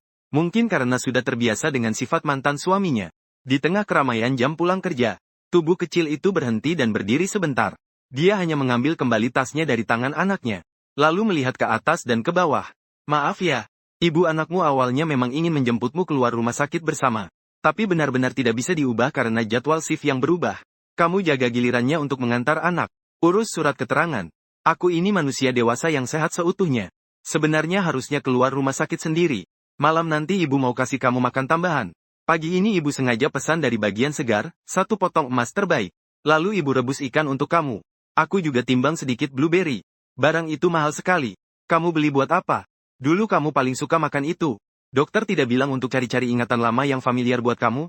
Ibu nanti akan setiap hari belikan kamu makanan kesukaan waktu kecil. Ibu dan anak berjalan berdampingan di trotoar. Di samping mereka ada pejalan kaki yang sedang mengajak anjing jalan-jalan. Pasangan yang tertawa dan orang yang hanya memikirkan lampu jalan. Perbincangan ibu dan anak. Tidak ada perasaan haru yang menggemparkan dunia. Tidak ada cerita basi pengorbanan nyawa demi anak. Bahkan tidak ada informasi yang lebih dari urusan keluarga sehari-hari. Cinta sejati itu adalah hari demi hari. Aku mengambil kembali tas yang sangat berat itu. Kadang barang yang sangat materialistis. Justru malah mendekati hal yang idealistis. Tas ini diangkat seperti mengangkat batu. Tapi tiba-tiba aku merasa itu tidak terlalu berat. Ibu dan anak itu berjalan santai menuju rumah. Bayangan mereka di bawah lampu jalan terlihat panjang. Ibu jangan terlalu banyak berpikir. Kita sudah punya rumah itu sudah sangat baik. Aku hanya takut ayahmu membuat masalah di luar sana. Nanti malah menyeret kita semua. Kalau memang benar seperti itu, kita juga tak bisa bersembunyi selamanya. Aku berjalan di belakang ibuku. Dalam diam aku menoleh ke belakang sekali. Di jalan yang makin padat, ada sebuah Ferrari perak terang yang melaju liar. Lebih liar dari mobil yang dikendarai Jiang Xinian. Melintasi rute 272 terus. Bas melewati sampingku lalu membunyikan klaksonnya. Aku tersenyum lebar. Meski aku tidak kenal mobil itu, dan juga tidak kenal sopirnya di dalam. Tapi aku tetap mengacungkan jari tengah. Pria di kursi depan sebelah sopir di Ferrari itu membentak sopir. Bos bilang sembunyi-sembunyi awasi aku. Kenapa kamu membunyikan klakson? Jangan sampai kaget-kaget membunyikan klakson juga gak bakal ketahuan. Kalau begitu bisa gak kamu nyetir lebih pelan? Kamu pikir ini ruang tamu rumahmu? Jangan bilang, jalan ini. Aku pernah nyetir 200, sama saja kayak di ruang tamu rumahku. Halaman 8 listrik meledak. Keesokan sore aku mengendarai sepeda sewa bersama. Di tangan membawa es krim setelah makan. Melaju santai ke depan. Sekarang sudah jam 7.10. Meskipun terburu-buru, masih terlambat beberapa menit. Tapi sudah terlambat. Tidak masalah terlambat 5 menit. Aku terus-menerus menatap pemandangan di kedua sisi sepanjang jalan. Setelah masuk ke kampus, sebuah perasaan aneh antara tenang dan riuh muncul di hatiku. Pada malam hari seperti ini sangat ramai. Klub yang memainkan piano dan band. Yang bermain skateboard bersama. Pria dan wanita yang saling menyukai berbisik di sebelah danau buatan. Tunggu, bagaimana dua orang ini malah menjadi berciuman? Aku seperti seorang ibu-ibu tua. Berdiri di samping dengan tersenyum menonton keramaian. Lalu menutup mata dan menghirup udara segar dengan dalam. Sungguh menyenangkan. Ramai tapi juga tenang. Tinggal di rumah sakit selama 10 hari. Dan bahkan mengalami kehilangan ingatan. Membuat suasana hatiku berubah dengan cepat. Ada kata yang sangat benar. Semakin dekat dengan kematian, semakin bisa menyadari hakikat kehidupan. Aku merasa itu sangat benar sekarang. Jadi aku merasa semua hal terasa baru. Pasangan yang berciuman tampaknya menyadari. Ada yang mengamati. Remaja laki-laki itu berjalan dengan marah. Wajahnya penuh dengan kemarahan. Namun saat tiba di depanku, tiba-tiba wajahnya berubah.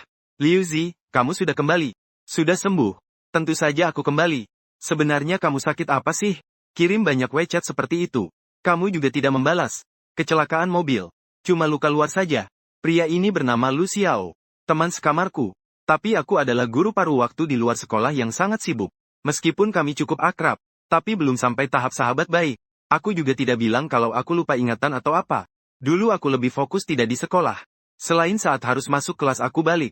Seringkali tidak di sekolah. Kalau begitu kenapa kamu tidak di rumah beristirahat dengan baik saja? Kenapa tiba-tiba datang ke sekolah? Aku mengerti. Lu Xiao awalnya agak bingung. Berpikir sejenak. Tiba-tiba menyadari kebenarannya. Kamu juga datang karena pengakuan cinta kan? Siapa yang mau mengaku cinta ke aku? Aku juga punya pacar lebih dari satu. Aku terkejut membelalak. Tidak salahkan aku. Reaksiku berlebihan. Kali ini aku mendengar kata-kata ini jadi reaktif. Siapa yang menyatakan cinta padamu? Tentu saja Lisia. Siapa yang tidak tahu kamu dan Lisia sangat dekat? Lisia. Ini pertama kali aku mengumpulkan keberanian untuk menyatakan cinta padamu. Aku percaya ini bisa menyentuh hati tulusmu. Berdiri di tengah cahaya lilin yang romantis. Api yang panas menari-nari di mataku.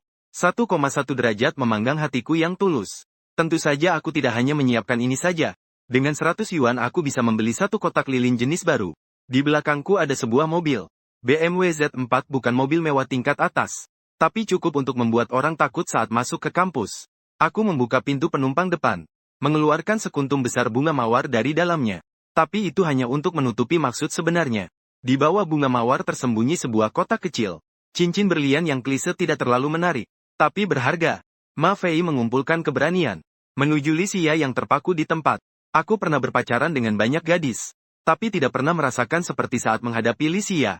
Sistem bahasaku seolah-olah terlalu gugup sampai tidak berfungsi. Lisia. Aku tahu kamu berbeda dengan gadis-gadis biasa itu. Kamu tidak menyukai hal-hal materi seperti itu. Tapi aku hanya ingin memberikan segalaku padamu. Ma Fei mengangkat kepala menatap wajah Lisia. Pada saat itu, aku merasa semua kata-kata canggung yang keluar dari mulutku sepadan. Sangat indah. Wajah Lisia memiliki proporsi fitur yang sangat tinggi. Karena sedang pergi bermain. Jadi wajahnya memakai riasan tipis. Rambut yang diwarnai platinum. Tergerai di sisi wajah. Memakai jas potongan khusus. Bagian bawah memakai rok hitam pendek. Kaos kaki di atas lutut dan sepatu kulit hitam emas. Tinggi 168 cm. Efek visual dengan proporsi terbaik benar-benar luar biasa. Kulit putih cerahnya sangat mencolok dengan balutan hitam. Terutama berdiri tepat di bawah lampu jalan di depan asrama. Di bawah sinar terang.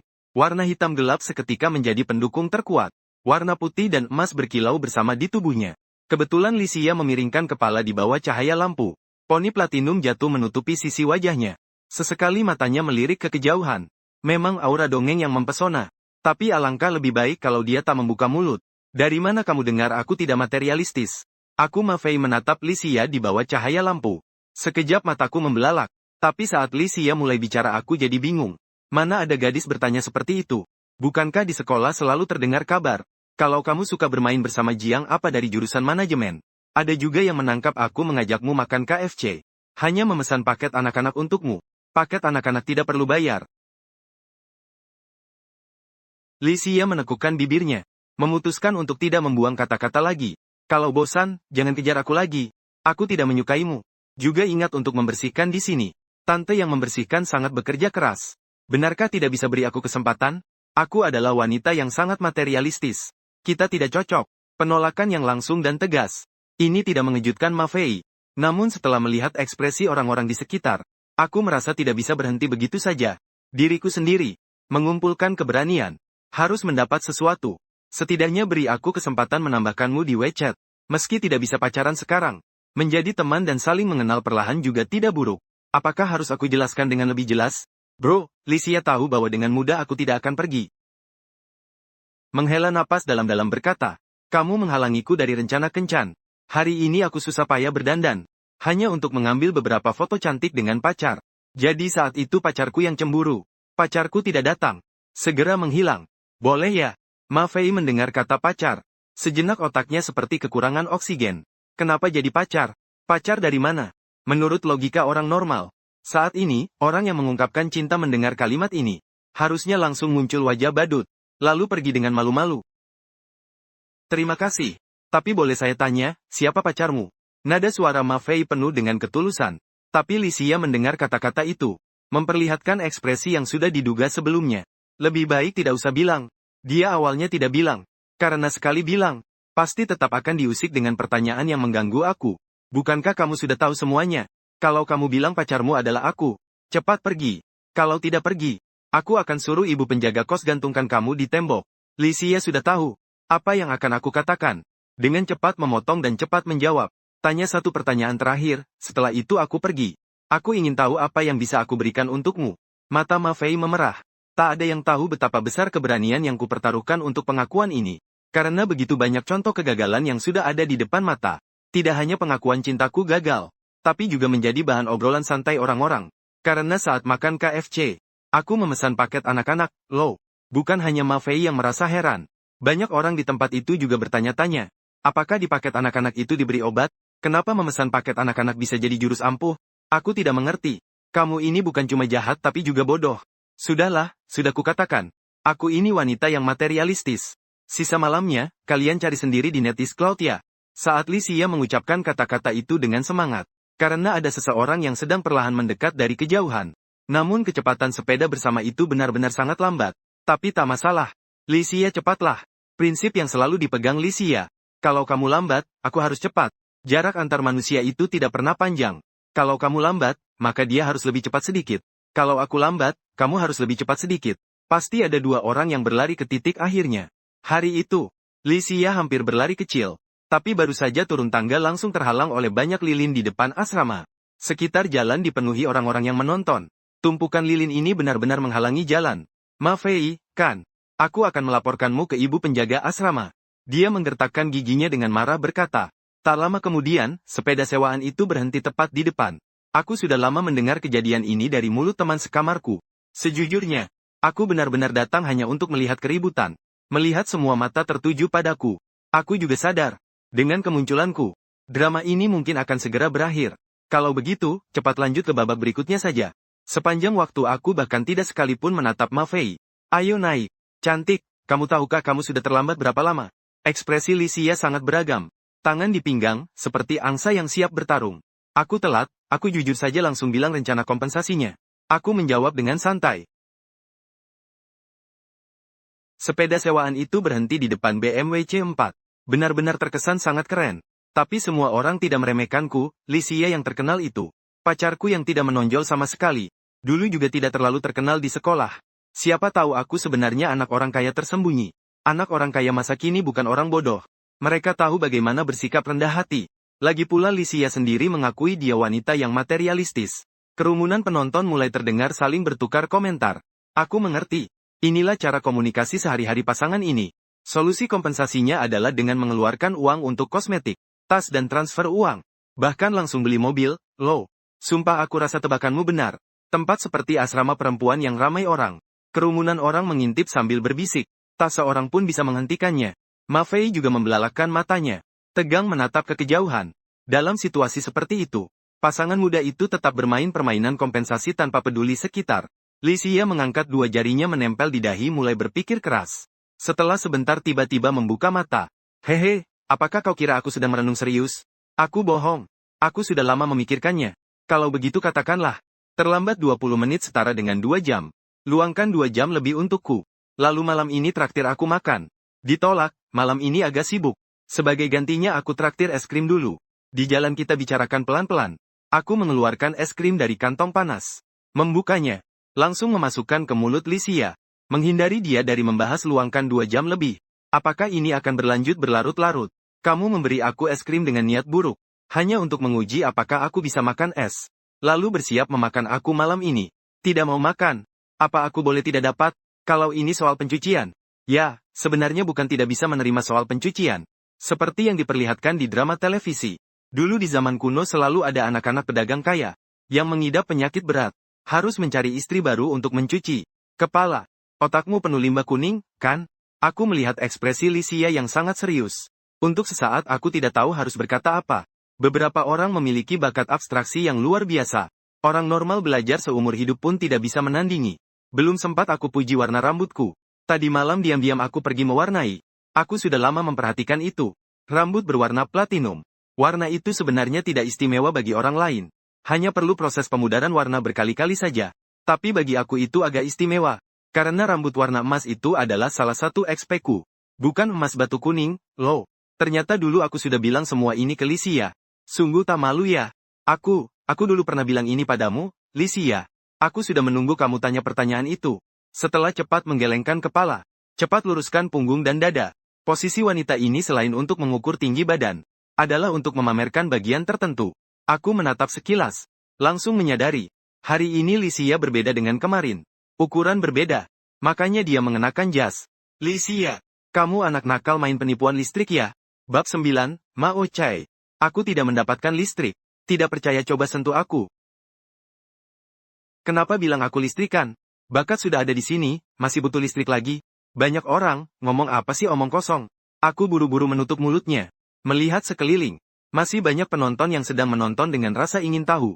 Kamu segera urus para pengagummu. Lalu pergi makan. Tidak ada listrik kilat yang aku bayangkan. Karena aku merasa tidak masalah. Lupakan dulu nama pacar Li Xia ini benar atau tidak. Bahkan kalau benar pacar. Aku juga tidak kurang percaya diri sampai harus bermusuhan dengan pelamar. Tapi dia sudah bicara semuanya. Aku masih tidak pergi. Li Xia agak kesal. Aku yang turun dari mobil membelakangi para penonton. Perlahan-lahan mengendarai pergi aku. Kamu tahu bagaimana aku menolak aku? Katakan aku pacarmu. Bukankah itu omong kosong? Aku masih punya alasan untuk mengendarai aku. Li Xia mengusap hidung kecilnya dengan kuat. Dengan wajah penuh kebanggaan berkata. Aku bilang aku wanita yang material. Wanita material tidak mengendarai BMW. Karena aku adalah barang paling mahal di dunia. Diamlah. Belajar dari mana omongan basi itu? Li Xia menyunggingkan bibirnya. Diam sejenak. Tapi dia memang ditakdirkan punya sifat cerewet. Melihat pasangan muda berjalan-jalan. Harus sengaja membuat suara agar orang lain memperhatikan. Bahwa dia berjalan berdampingan dengan pacarnya. Melihat anak kucing liar melompati tembok harus mengeluarkan suara suapan. Lalu berkata padaku. Dia juga ingin memelihara anak kucing. Aku menemani dia. bercakap-cakap.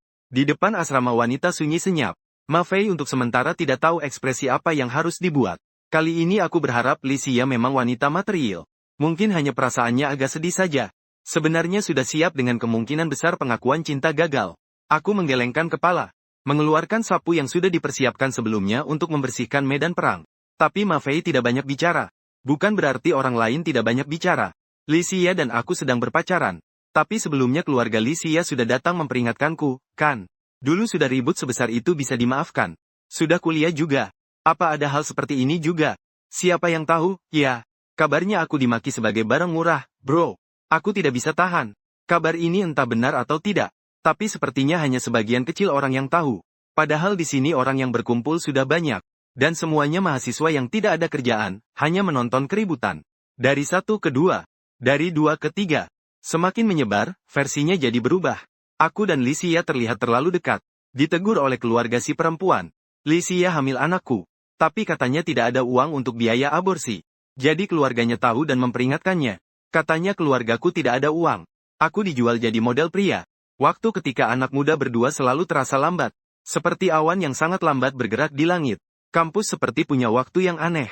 Medan magnet, angin dan waktu semua terasa melambat di sini.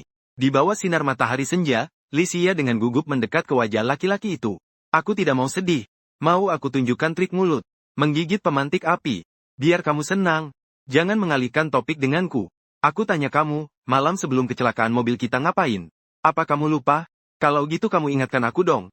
Baru sekitar 10 hari. Kamu sudah tidak ingat? Gawat nih. Seperti ada ulat besar di kepalaku. Yang melahap ingatanku. Setelah makan, buang air sembarangan pula.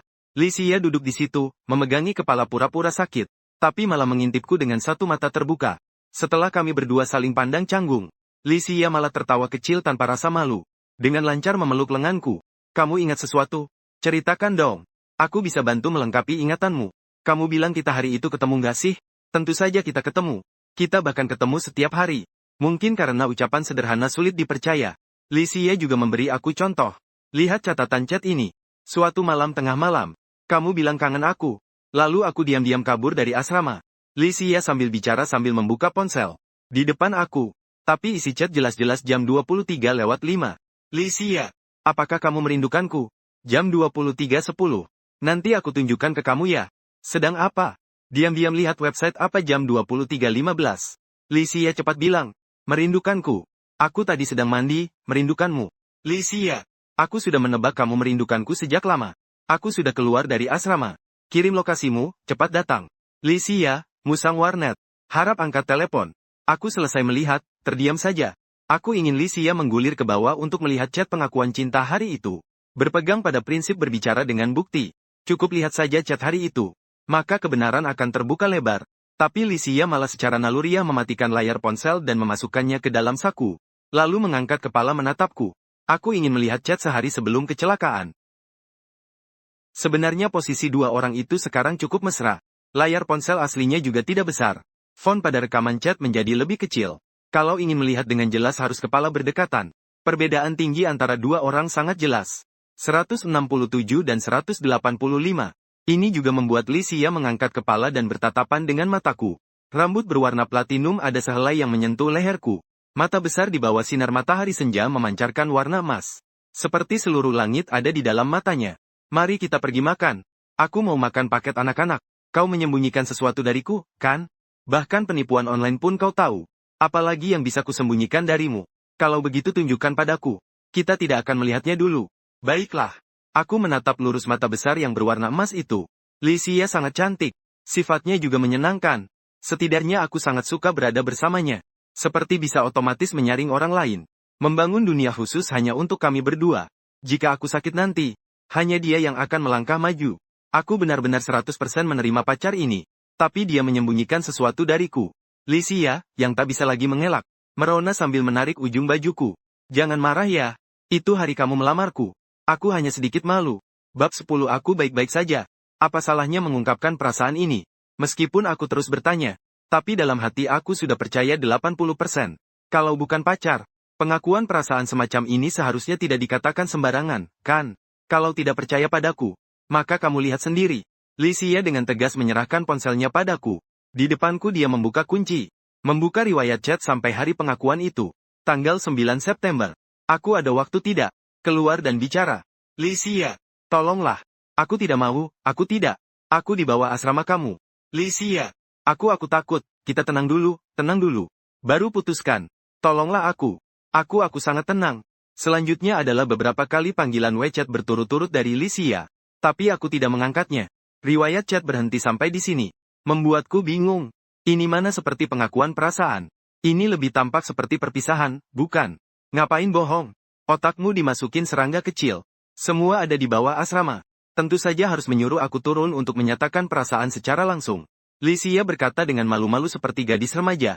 Menurut Lysia, akulah yang ingin mencari Lysia untuk mengungkapkan perasaan. Jadi aku mengajaknya keluar untuk bicara langsung. Tapi mungkin Lysia agak malu. Logikanya agak terlalu dibuat-buat. Tentu saja aku tidak percaya. Hanya orang bodoh yang percaya. Tapi jangan buru-buru. Lihat dulu. Aku mengembalikan ponsel itu padanya. Menghela napas dalam-dalam. Meraih tangan Lysia. Lysia melihat penampilanku. Senang di matanya hampir meluap. Sudah percaya padaku, kan? Ayo cepat makan hidangan anak-anak. Aku hari ini juga ingin nonton film bersama. Naik mobil ayun-ayun. Hari ini makan yang enak. Tapi naik motorku hari ini tidak bisa. Besok boleh. Suaraku tetap sama. Ada apa yang lebih penting dari menemani aku? Tepat saat dirawat di rumah sakit. Berhutang sedikit pada orang lain. Sudah janji akan dikembalikan kepada orangnya. Baiklah. Akhirnya juga tidak makan sesuatu yang enak. Karena Lysia suka makanan kecil. Dia pun berjalan-jalan di jalan pasar malam.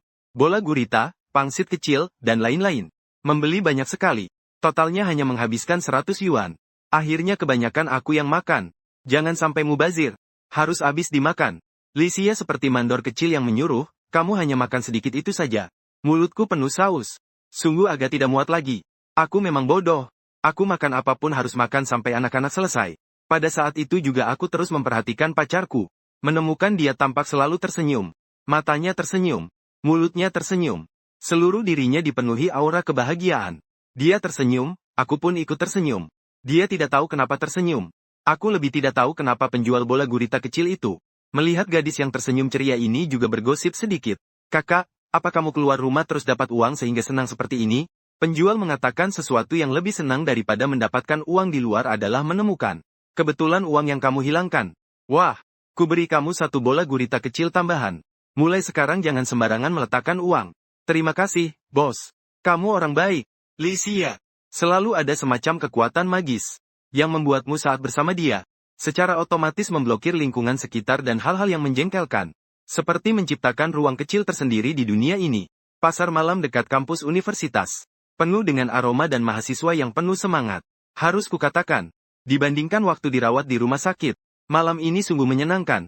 Jadi aku sangat ingin tahu apa yang terjadi di masa lalu. Aku ingin tahu cerita tentang diriku dan gadis di depan mataku ini. Bagaimana kami bertemu dan mengenal satu sama lain. Lalu berdiri berdampingan bersama. Lysia. Apakah kita pernah mengalami hal yang tidak menyenangkan sebelumnya? Makanya kamu tidak mau bercerita. Kamu pikir apa sih? Aku mohon padamu. Aku akan ceritakan kalau kamu minta, tapi tidak kalau tidak. Kalau begitu jangan salahkan aku kalau ceritanya. Aku potong-potong ya. Lysia mengusap saus tomat di mulutnya pelan-pelan mulai bercerita. Aku miringkan kepala, makan sambil mendengarkan ceritanya. Yang penuh dengan kesenangan abstrak. Dia bilang mereka bertemu di warnet. Itu adalah kali pertama Lysia menginap di warnet seharian. Dia telah mencoba banyak permainan. Bahkan saat lelah masih ingin terus bermain. Dengan didikan keluarga yang ketat. Malam kebebasan ini dia dapatkan dengan usaha keras. Tapi dia tak berani tidur di lingkungan yang asing. Jadi dia menemui pengelola warnet. Aku bersedia membayar 500. Mencari tempat tidur yang aman di sekitar sini. Aman. Dan jaraknya harus cukup dekat. Aku bilang cukup 50 saja. Lalu aku membawanya ke kantor polisi sebelah. Aku bertanya pada Li Jing. Bangun saja kamu bisa kembali bermain. Selain itu, keamanan kantor polisi tentu tinggi, kan? Malam itu Lysia merasa semua ini sangat mengasyikkan. Menginap di kantor polisi, kataku padanya. Ini tentang seorang gadis yang tak punya banyak uang. Dan juga khawatir soal keamanan. Bisakah dia menginap sebentar di bangku panjang kantor polisi? Pak polisi pun mengizinkan. Bukan salahku aku berbohong. Sebab memang saat itu Lysia menunjukkan sikap seperti itu. Sejak hari itu, setiap kali Lysia tak ada kegiatan, dia gunakan cara ini untuk mengajakku bermain. Tapi aku selalu membuatnya membayar upah. Padahal dia tidak punya uang. Setiap kali hanya bisa menawar gila-gilaan. Dari 50 ditawar jadi 20. Lalu aku pakai puluhan ribu itu untuk membantunya cari kesenangan dan diskon kelompok. Menggulung kaki 9.9. Mengendarai sepeda bersama ke saluran air di pinggiran kota untuk memancing lobster kecil. Hingga sehari sebelum kecelakaan terjadi. Aku tiba-tiba ingin mengaku perasaan padanya. Waktu itu dia agak pemalu. Jadi lama sekali baru berani turun ke bawah. Tapi akhirnya dia turun dan setuju. Ketika Licia bercerita. Dengan kaget-kaget bercerita sampai mana? Senang. Mulai tertawa kecil dengan kikuk. Aku juga tanpa sadar tersenyum. Cerita itu sangat menarik. Dari ekspresi Licia juga tidak sulit untuk melihat. Semua itu nyata. Tapi tidak sepenuhnya benar. Kamu terus bilang kamu anak orang miskin. Tentu saja, keluargaku memang miskin. Kalau aku anak orang kaya, ngapain aku tawar-menawar denganmu? Langsung angkat tangan besar-besaran. Kamu pernah makan nasi pinghao? Nasi pinghao itu toko apa sih? Kamu sama sekali nggak pernah ngajak aku makan. Aku tidak jelaskan lebih lanjut. Keluarga biasa tidak bisa membesarkan cewek yang percaya diri dan murah hati seperti ini. Lagi pula kamu pernah lihat orang miskin tawar-menawar cuma untuk cari teman bermain? Hanya Licia yang menjalankan karakter gadis miskin dalam fantasinya. Hanya peran semu saja. Gadis miskin palsu yang baik. Mencuci kaki dengan wol seharga 9,9 sungguh menyenangkan. Aku benar-benar seorang ahli dalam hidup hemat dan bijak. Orang miskin sebenarnya memakai wol 9,9 untuk mencuci kaki. Apakah tukang pijat akan memandang rendah aku? Tentang apa yang terjadi pada hari aku menyatakan perasaan. Aku juga agak meragukannya. Karena itu bukan sesuatu yang aku lakukan sendiri.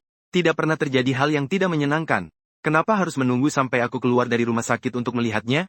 Saat aku mengucapkan kalimat itu, aku menatap wajah Licia dengan seksama.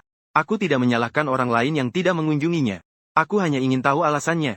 Ini tidak bisa dibiarkan begitu saja. Aku takut. Sejujurnya, aku takut kamu tidak ingin bertemu denganku. Licia berkedip dengan mata besarnya. Rasanya seperti akan menangis di detik berikutnya. Karena ada sesuatu yang terjadi pada hari aku menyatakan perasaan, bukan? Karena keluargaku kurang mendukung aku berpacaran. Tapi aku akan melakukan pekerjaan kita. Apakah mereka tidak mendukung berpacaran atau tidak mendukung berpacaran dengan aku? Aku tidak terkejut. Jawaban ini aku sudah tahu sejak lama bersosialisasi. Jadi aku sangat mengerti arti kata, pasangan yang sepadan. Hanya saja tidak kukira.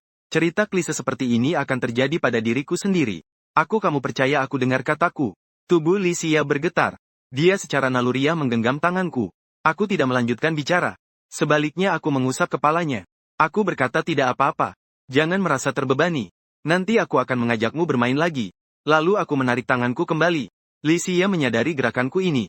Dia ingin mengatakan sesuatu. Tapi akhirnya malu untuk mengatakannya.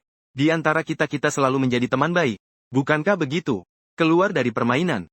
Aku menusukkan seporsi takoyaki ke mulutnya. Seperti sedang merawat anak perempuan. Aku melihat Licia melompat-lompat menghilang di lorong. Dengan senyum tipis di sudut bibir. Bersama dia cukup menyenangkan.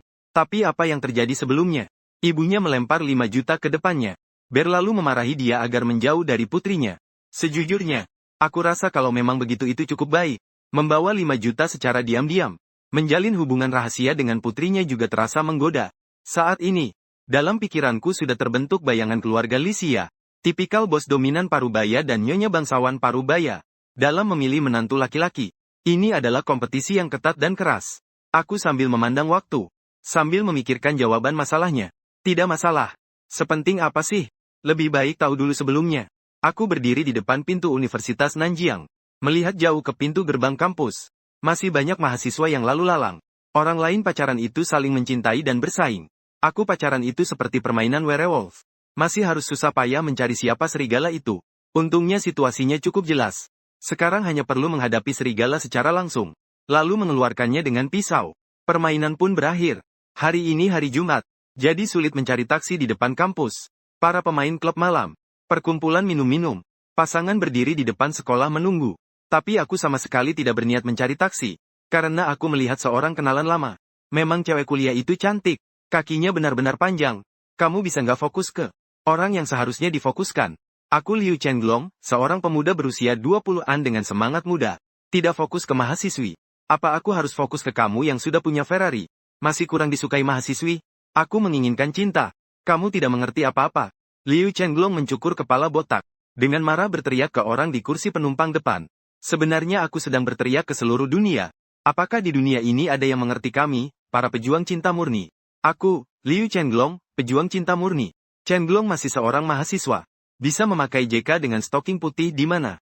Tapi sepertinya punya pacar. Kamu tidak punya kesempatan. Apa katanya? Aku baik-baik saja. Itulah intinya. Liu Chenglong melihat keluar jendela mobil. Setelah mencari lama tidak melihat JK dengan stoking putih. Hanya melihat seorang pria yang terasa familiar berjalan mendekati mobil.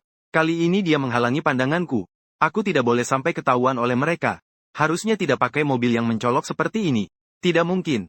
Ini disebut menyembunyikan diri di tengah keramaian. Aku seorang mahasiswa, bagaimana bisa terpikir ada yang mengikutiku dengan Ferrari? Kalau Chenglong ketahuan aku selesai. Kamu tidak pakai otak ya? Kita pura-pura jadi anak orang kaya yang menyetir mobil ke kampus untuk mencari pacar saja. Pandangan Liu Chenglong terus mengitari jendela mobil. Aku masih ingin menemukan JK yang pakai stoking putih itu. Akhirnya aku menemukan sosoknya. Aku menghela napas pelan, membuka pintu mobil dan turun. Kebetulan bertatap muka dengan saya yang sedang berjalan ke arah sana. Liu Chenglong pura-pura tidak mengenal saya. Sepenuh hati mengejar JK kaos kaki putih itu. Tapi satu tangan menahan saya. Bab 11 Cinta Murni si Pirang mengantarku. Saya mengulurkan tangan menahan sopir Ferrari. Lalu mengutarakan permintaan saya. Liu Chenglong bingung mendengar permintaan itu. Sungguh tidak tahu malu. Aku ini datang untuk mengawasimu. Apa aku ini dianggap taksi? Apakah kau pernah lihat sopir taksi mengendarai Ferrari? Pergi sana. Bagaimanapun juga kemanapun aku pergi. Kau ikut kemanapun daripada sendiri-sendiri. Sulit kan mengikuti dari jalan raya sambil nyetir? Mendengar itu, Liu Chenglong jadi kesal. Tahu nggak mobil apa yang aku kendarai? Ferrari Portofino. Akselerasi 0-100 km per jam dalam 3,5 detik. Sulit kan mengikuti sepeda sewaanmu? Tapi Liu Chenglong pasti tak bisa berkata jujur.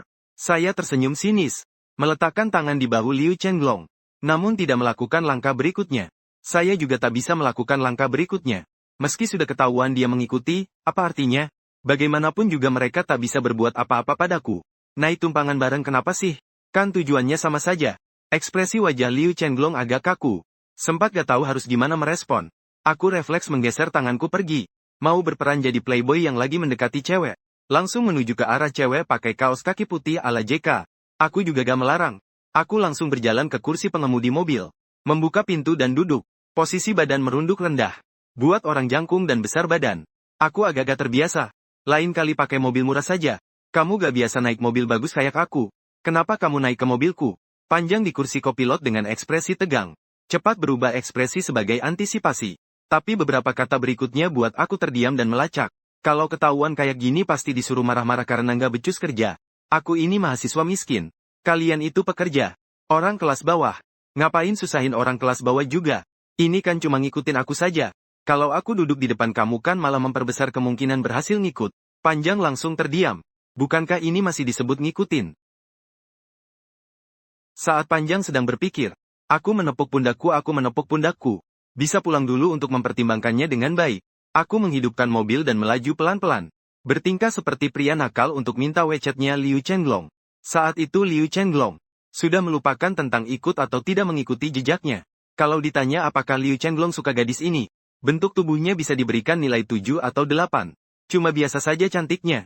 Tapi Liu Chenglong benar-benar suka. Saya percaya cinta sejati bukan hanya cinta pada pandangan pertama. Tapi setelah melewati segala kesulitan baru jatuh cinta. Makanya aku suka gadis yang sudah punya pacar. Merebut gadis itu dari tangan pacarnya. Bukankah itu juga melewati segala kesulitan untuk saling mencintai? Kalau aku dengar perkataan ini, aku pasti langsung bilang, ini apa, semacam tubuh suci berbulu kuning alami ya? Liu Chenglong masih dalam tahap kekuatan bulu kuning. Saat itu aku masih sangat pemalu saat berhadapan dengan wanita. Karena kebiasaan yang aneh. Aku belum pernah berhasil pacaran. Bukan karena aku kurang syarat. Ferrari adalah syarat terbesar. Tapi aku merasa kalau hanya mengandalkan Ferrari, bukankah cinta sejati jadi terlalu mudah? Jadi dengan perasaan gelisah aku mendekat, membuat hatiku penuh sukacita dan berdebar-debar. Para wanita tamu sudah mempersiapkan banyak pembuka di dalam pikirannya. Cantik, boleh minta WeChat? Tidak boleh. Aku sudah punya pacar. Gadis itu dengan tegas menolak aku. Tapi Liu Chenglong tidak putus asa. Aku merasa memang harus seperti ini. Orang yang aku suka memang harus seperti ini. Kalau sulit, barulah cinta terasa berharganya. Aku sangat menyukaimu. Aku tidak akan menyerah. Liu Chenglong bahkan memberi semangat pada dirinya sendiri. Aku merasa karena aku siswa sekolah ini, maka pasti aku akan sering datang ke sini nanti. Pasti ada kesempatan bertemu secara kebetulan. Aku bahkan tidak bertanya jurusan atau angkatannya. Kalau sudah berjodoh, kita pasti akan bertemu lagi. Dia, suatu hari nanti pasti akan tersentuh oleh ketekunanku. Dia adalah gadis paling istimewa yang pernah aku temui. Di bawah, filter, Liu Chenglong. Gadis di depanku sangat cantik sampai membuat hati berdebar. Dia belum jadi pacarku. Aku tidak boleh mengintip. Liu Chenglong sangat sopan dan gentleman. Berbalik saja. Kebiasaanku memang agak mesum. Tapi tindakanku sangat murni penuh cinta. Siapa sih yang bisa membedakan cinta murni dan mesum ini? Sama sekali tidak bisa membedakan. Benar-benar tidak bisa membedakan. Memikirkan hal ini, Liu Chenglong langsung membalikkan badan dan pergi. Sekali menoleh, aku melihat jendela mobil turun. Aku sedang duduk di kursi pengemudi utama. Kenapa kamu di sini mau pergi ke Barye? Mending kamu panggil taksi saja. Aku panggil taksi. Liu Chenglong langsung berubah menjadi sosok yang menjengkelkan. Tapi Chang Wen yang di kursi penumpang sebelah dengan suara pelan menegur. Long, pergi dulu panggil taksi. Liu Chenglong sangat ingin bertanya. Kenapa dalam sekejap saja? Mobilku sudah berpindah tangan. Masih ada aturan kah?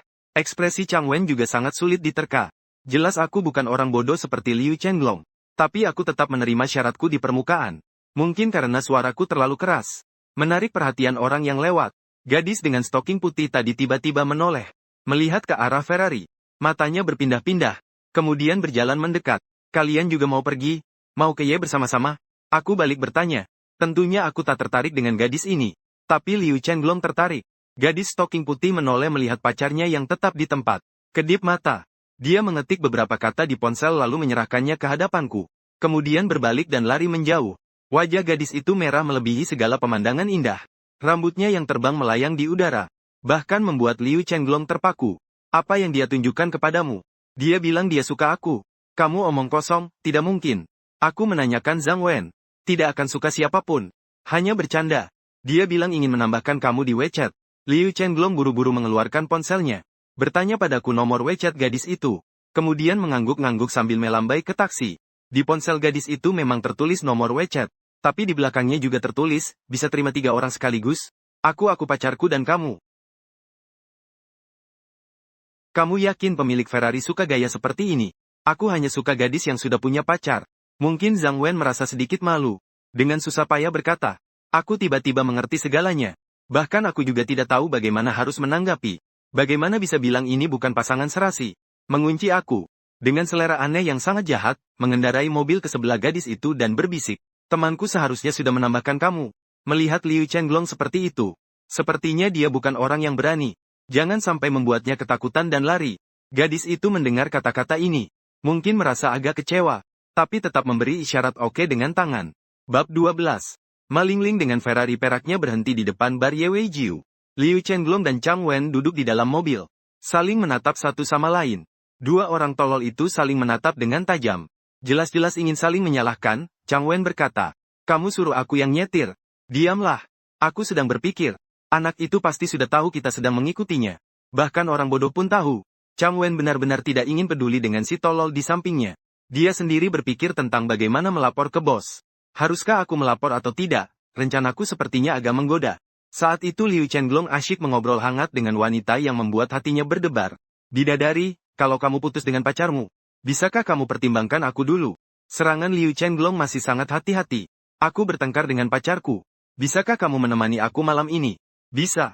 Mata kecil Liu Chenglong yang menyipit langsung membelalak. Ada hal baik seperti ini, apa kamu butuh aku pesan hotel untukmu? Bagi Tuan Liu, hotel dan sebagainya hanyalah uang kecil. Tidak mungkin langsung mengeluarkan uang saat baru kenal. Aku bukan tipe wanita yang materialistis. Liu Chenglong melihat kata-kata ini. Detak napasnya pun semakin cepat. Inilah gadis yang paling aku cintai. Punya pacar tapi tidak cinta uang. Murni seperti selembar kertas putih. Aku bahkan terlalu bersemangat hingga tidak tahu harus membalas apa. Bingung setengah mati baru mengetik beberapa kata baik. Aku pasti tidak akan membiarkan pacarmu terus mengganggu kakakmu. Kamu benar-benar baik. Sejak itu, pejuang cinta murni Liu Chenglong dimainkan oleh wanita nakal dan pacarnya di telapak tangan. Sejak kecil aku adalah pemimpin anak-anak dan preman sekolah. Saudara-saudara yang biasa merebut barang orang pun tahu. Kalau lewat jalan pintas mencuri tidak ada sensasi puasnya. Barang ini seperti cheat saat kamu main game. Sekali pakai kamu merasakan sensasi membunuh yang luar biasa. Kalau dipakai tiap hari jadi tidak seru lagi. Jauh lebih baik melatih kemampuan. Menjadi puas lewat jalan yang benar. Pesan dari Liu Chenglong dikirim sangat cepat. Ini benar-benar membuatku sangat senang. Tulisan panjang yang satu-satunya urusan serius juga sedang diketik dengan cepat. Aku harus melaporkan semuanya ke bos. Aku masuk ke dalam bar. Tentang apa yang terjadi dengan Ferrari Silver itu. Aku sama sekali tidak peduli. Karena rencanaku pasti tidak akan diterima. Peluang dua orang bodoh bekerja sama terlalu kecil. Tentu saja saya harus melaporkan tulisan panjang ini kepada bos. Saya memang harus melaporkan. Ini juga bisa dianggap sebagai sapaan pertama saya kepada bos. Maknanya adalah suasana harian kota yang biasa-biasa saja dan gaya kampus. Jangan buat drama misteri seperti itu. Kalau kamu mau apa, aku akan langsung berikan saja. Dalam hati saya tetap lebih condong pada kelompok penguntit ini. Mereka adalah penagih utang dari ayah yang sudah meninggal. Sungguh saya memang punya terlalu banyak penagih utang di tahun baru Jiang. Aku sampai kemana kamu berada? Aku mengirim pesan WeChat ke Liu Ruyan. Saya menengada memandang bar malam. Pukul 9.30 sudah waktunya pembukaan. Bar ini adalah bar yang tenang. Kadang ada penyanyi tetap yang tampil. Kadang juga diputar musik heavy metal dan rock. Saya punya ingatan tentang bar ini.